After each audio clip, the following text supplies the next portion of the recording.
میرے پیارو، دین کو سمجھو، مسلمان بنو مسلمان.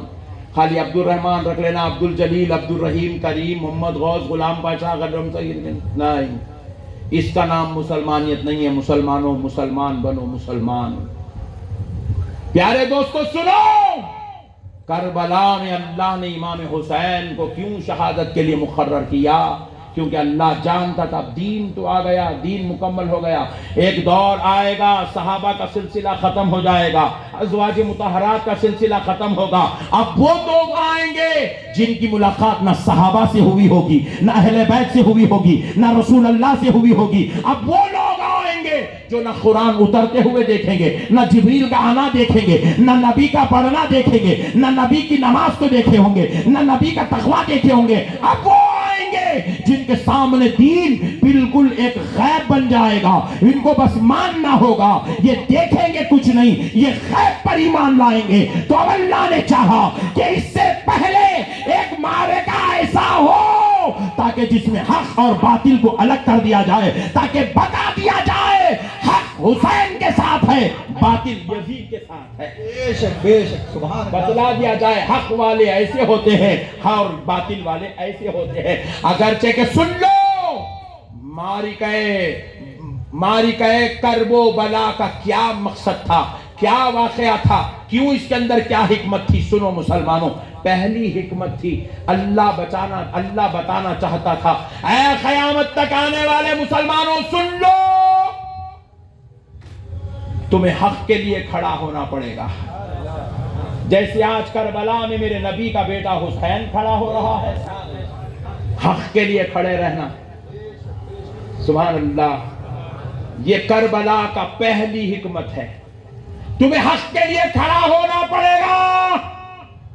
پھر دوسری بات سن لو، اگر حق کے پاس تلوار ہو، نیزے ہو، خنجر ہو، تیر ہو، پھالے ہو، حکومت ہو، سلطنت ہو، رہنے دو، تم حق کے لیے کھڑے ہو جاؤ. اللہ تمہارے ساتھ ہے، رسول تمہارے ساتھ ہے، اللہ کی مدد تمہارے ساتھ. حق کے لیے کھڑے ہو جاؤ، حق کے لیے کھڑے ہو جاؤ.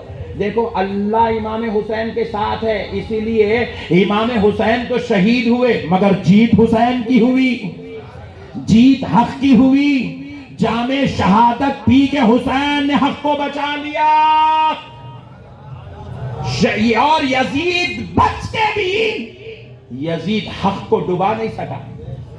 یزید اپنی عیاشی کو غالب نہیں کر سکا، یزید اپنی شرارتوں کو غالب نہیں کر سکا، یزید اپنی ضلالتوں کو غالب نہیں کر سکا. حسین کا غلبہ آج بھی ہے، یزید میدان کربلا میں مٹ گیا ہے. تیسری حکمت سنو، کہا سنو، اگر حق کو بچانے کے لیے تمہارے گھر بار چھین لیے جائے تو بھی صبر کرو، تمہارے لیے پانی بند کر دیا جائے تب بھی صبر کرو، تمہارے لیے کھانا بند ہو جائے تب بھی صبر کرو، تمہارے عزیز تمہارے لیے دروازہ بند کر دے تب بھی صبر کرو.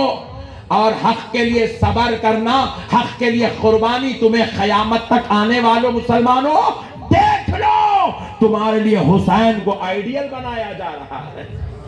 امام حسین جب کربلا میں شہید ہوئے ظہر کی نماز کے بعد، تو امام حسین کی شہادت کے وقت امام حسین 2.5 دن کے روزے دار تھے. کتنے دن کے؟ زور سے بولو. 2.5 روزے نہیں، 2.5 دن کے روزے دار تھے، رات بھی روزے میں دن بھی روزے میں.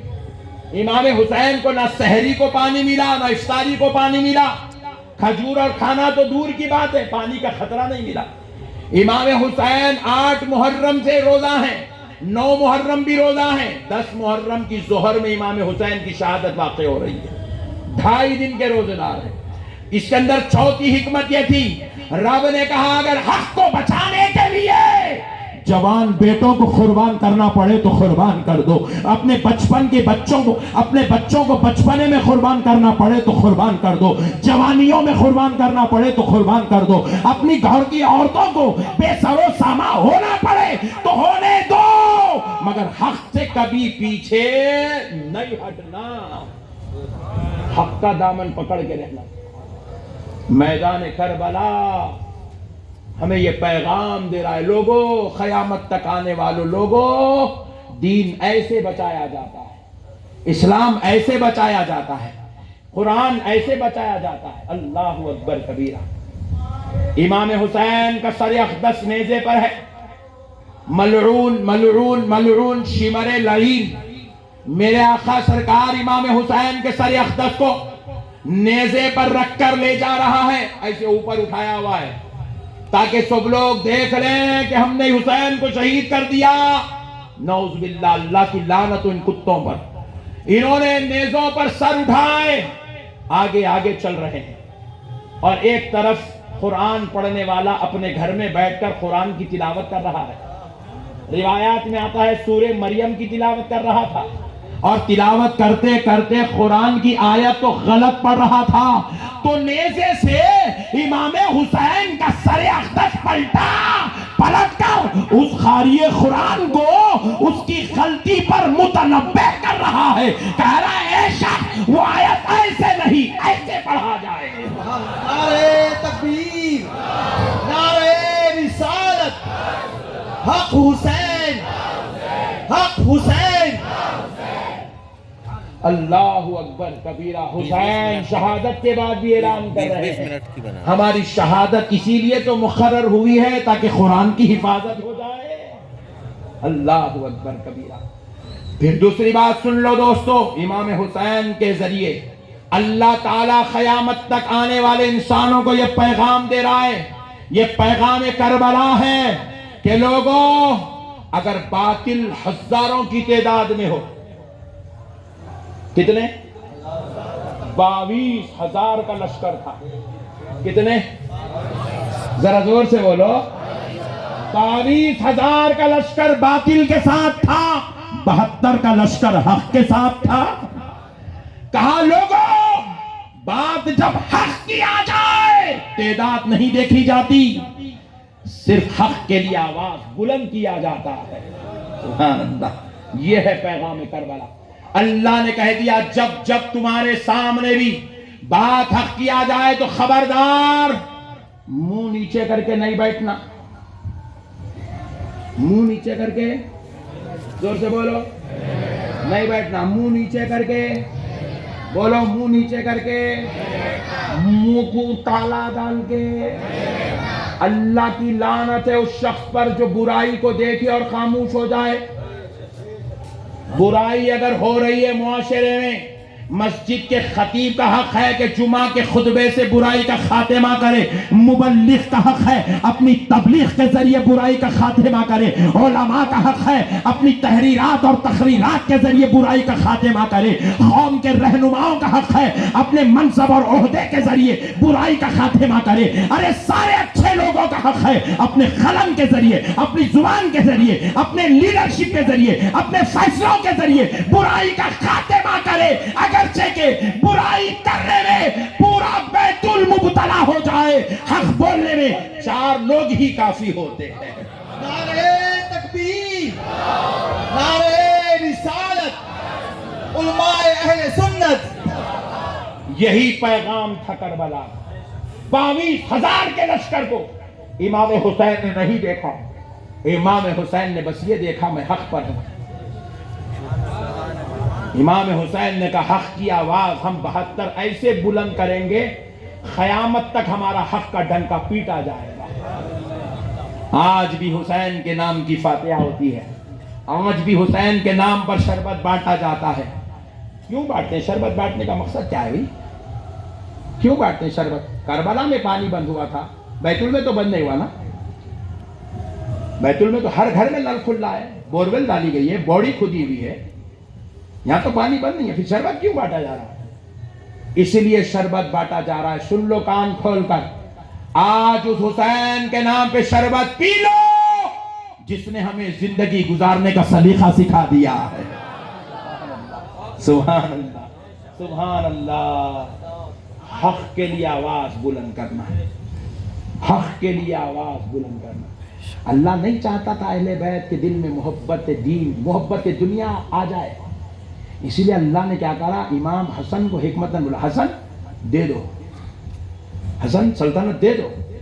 حضرت امام حسن حضرت امیر معاویہ کو بلا کے بولے آپ لے لیجیے، یہ لے لیجیے آپ سلطنت، آپ بیٹھ جائیے کرسی پہ، آپ میرے نانا کے صحابی ہیں، آپ رہیں گے تب تک یہ حکومت سلامت رہے گی، اس کے بعد جو خرافات ہونے والے ہیں اگر وہ سلطنت ہمارے پاس رہے گی تو کہیں یہ خرافات ہماری نسلوں میں پیدا نہ ہو جائے، اور ہماری نسلوں میں ہم خرافات دیکھنا نہیں چاہتے ہیں۔ امام حسن دور اندیش تھے، اس لیے امام حسن نے کہا ہماری نسلوں میں ہم خطبیت دیکھنا چاہتے ہیں، غوثیت دیکھنا چاہتے ہیں، ولایت دیکھنا چاہتے ہیں، خلندریت دیکھنا چاہتے ہیں، شہبازیت دیکھنا چاہتے ہیں، ہماری اولاد میں ہم خواجائیت دیکھنا چاہتے ہیں، ہماری اولاد میں ہم مجذوبیت دیکھنا چاہتے ہیں، ہماری اولاد میں ہم غوث اعظم کو دیکھنا چاہتے ہیں، غریب نواز کو دیکھنا چاہتے ہیں، ہماری اولاد میں ہم قطب الدین بختیار کاکی کو دیکھنا چاہتے ہیں، ہماری اولاد میں ہم حضرت نظام الدین اولیاء محبوب الہی کو دیکھنا چاہتے ہیں، ہماری اولاد میں ہم تاج الاولاد تاج الدین بابا کو دیکھنا چاہتے ہیں۔ ہم نہیں چاہتے کہ ہماری اولاد محلات بنائے، ہم تو یہ چاہتے ہیں کہ ہماری اولاد خدا کے لیے جینے والی بنے۔ سبحان اللہ سبحان اللہ۔ اسی لیے انہوں نے حضرت امیر معاویہ کو دے دیا، کہا آپ صحابی رسول ہیں، یہ امانت آپ سنبھال سکیں گے، آپ لے لیجیے، لے لیجیے۔ یہ بہت بڑی حکمت ہے ان کو سلطنت دینے میں۔ ہمارے بعض بیوقوف لوگ سمجھے نہیں، سمجھ کے بولے انہوں سلطنت چھین لیے، نہیں چھینے رہے حولے، انہوں خود دیے سلطنت، انہوں خود دیے، بولے آپ لے لو، آپ صحابی رسول ہیں، آپ سنبھال سکتے آپ رکھ لو، بس آپ جب تک سنبھال سکتے سنبھال لو، بس اس کے بعد اس کے اندر جو خرافات، جو انتشار، جو اختلاف، جو فتنے پیدا ہونے والے، وہ آج تک چل رہے، وہ فتنے آج تک چل رہے، وہ فتنے۔ اب تو فتنے اتنے بڑھ گئے، اللہ تعالیٰ مسلمانوں سے حکومت بھی چھین لیے۔ حد تو یہ ہے مسلمانوں کو ایک ایم ایل اے بھی نصیب نہیں ہے، حکومت تو دور کی بات، ایم ایل اے نصیب نہیں ہے۔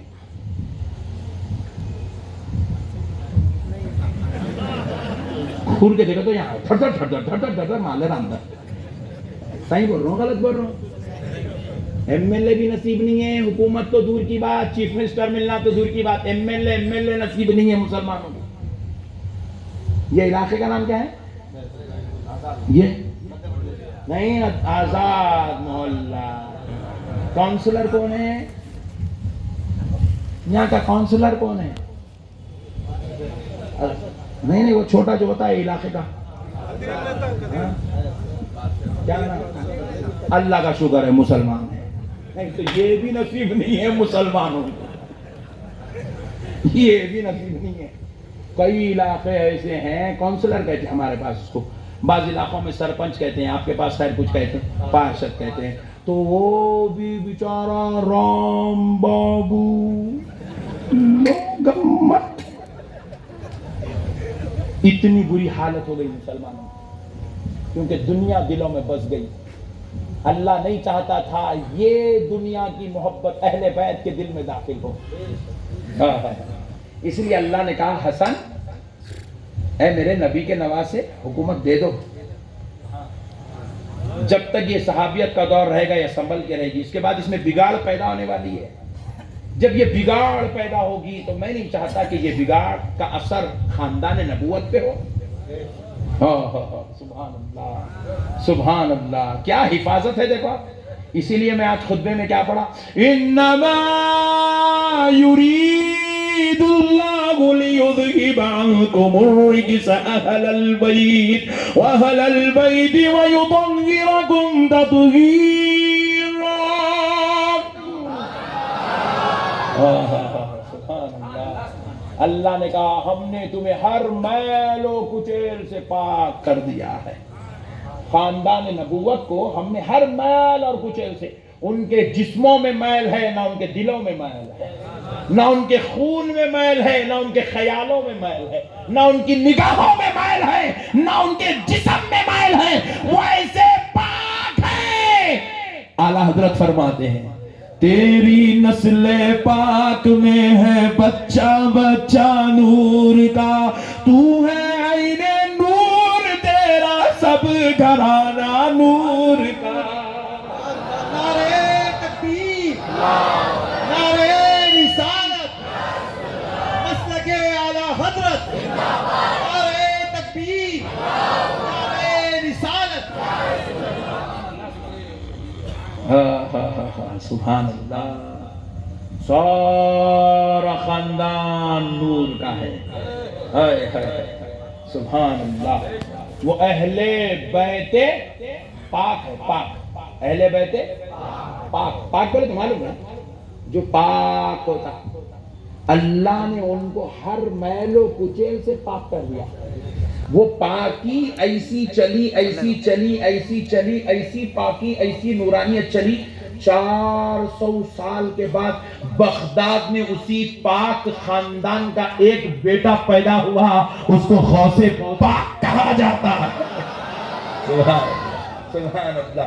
پھر وہ حسنی خاندان سے پیدا ہوئے، اب حسینی خاندان سے، حسینی خون سے ایسی پاکی ایسی پاکی ایسی پاکی ایسی پاکی چلی. اجمیر میں ایک بیٹا میرے حسین کا خواجہ پاک کے نام سے جانا جاتا ہے. ایسے پاک لوگ پیدا ہوئے. ادھر غوث پاک ہے مولا حسن کی اولاد سے، ادھر خواجہ پاک ہے معین پاک ہے امام حسین کی اولاد سے ہے.